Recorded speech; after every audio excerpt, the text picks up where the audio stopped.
ওয়ানডেতে দুই প্রান্ত থেকে দুটি বলের প্রচলন ছিল দীর্ঘদিন। এবার পাল্টাচ্ছে সেই নিয়ম।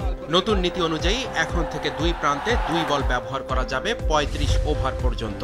এরপর যে কোনো একটি বল বেছে নিতে হবে ফিল্ডিং দলের অধিনায়ককে। যে বল ব্যবহার করা হবে দুই প্রান্তেই।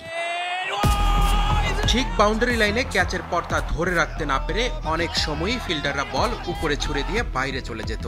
এরপর বাউন্ডারির ভিতরে ঢুকে বলটা ধরত। এমনও দেখা গেছে ফিল্ডাররা বাউন্ডারির বাইরে থেকে হাওয়ায় ভেসে বলটা আবার উপরে ছুড়ে দিয়ে দ্বিতীয়বার চেষ্টায় বাউন্ডারির ভিতরে ঢুকে তা ধরত। নতুন নিয়ম অনুযায়ী একজন ফিল্ডার এরকম চেষ্টা একবারই করতে পারবে, অর্থাৎ বাউন্ডারির বাইরে শূন্যে ভেসে বলে দুবার স্পর্শ করা যাবে না। একজন ব্যাটসম্যান যদি ইচ্ছাকৃতভাবে শর্ট রান নেন এবং সেটা যদি ধরা পড়ে তাহলে এতদিন ব্যাটিং দলকে ৫ রান জরিমানা করা হতো।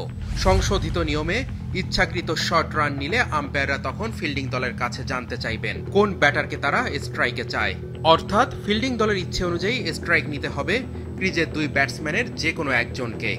এর পাশাপাশি ৫ রান জরিমানাও থাকছে। ধরা যাক ফিল্ডিং দল ক্যাচ নিয়ে উদযাপন করছে, কিন্তু তৃতীয় আম্পায়ার নো বল ডাকলেন। তখন ব্যাটিং দল রান নিলে নো বলের সঙ্গে সেই রানটিও যোগ হতো। কিন্তু নতুন নিয়মে ক্যাচটি বৈধ হলে শুধু নো বলের রান যোগ হবে, দৌড়ে রান নেওয়া হলে তা বাতিল হবে। বলে লালা মাখানোর ওপর নিষেধাজ্ঞা থাকছে, তবে আইসিসি জানিয়েছে আম্পায়াররা বলে লালার উপস্থিতি টের পেলে সেই বল পাল্টানোর বাধ্যবাধকতা আর নেই। কোনো দল যেন ইচ্ছে করে লালা মাখিয়ে বল পাল্টাতে না পারে সেজন্য নিয়মটি পাল্টানো হয়েছে।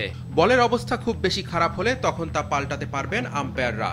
বল যদি বেশি ভিজে যায় কিংবা বেশি উজ্জ্বল হয় এ সিদ্ধান্ত নেয়ার ভার পুরোপুরি আম্পায়ারদের। তবে বলে লালার অস্তিত্ব টের পাওয়ার পর আম্পায়াররা যদি মনে করেন বল পাল্টানোর প্রয়োজন নেই এবং তারপর বল যদি বেশি সুইং করে কিংবা খেলতে অস্বাভাবিক লাগে তবু তা পাল্টানো যাবে না।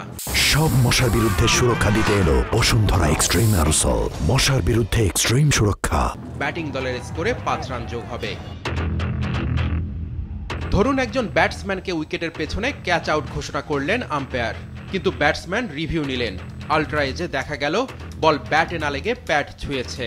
ক্যাচ আউটের সিদ্ধান্ত বাতিল করে তৃতীয় আম্পায়ার এখন যেটা করবেন বল ট্র্যাকিং এর মাধ্যমে নিশ্চিত হবেন ব্যাটসম্যান এলবিডব্লিউ হয়েছেন কিনা।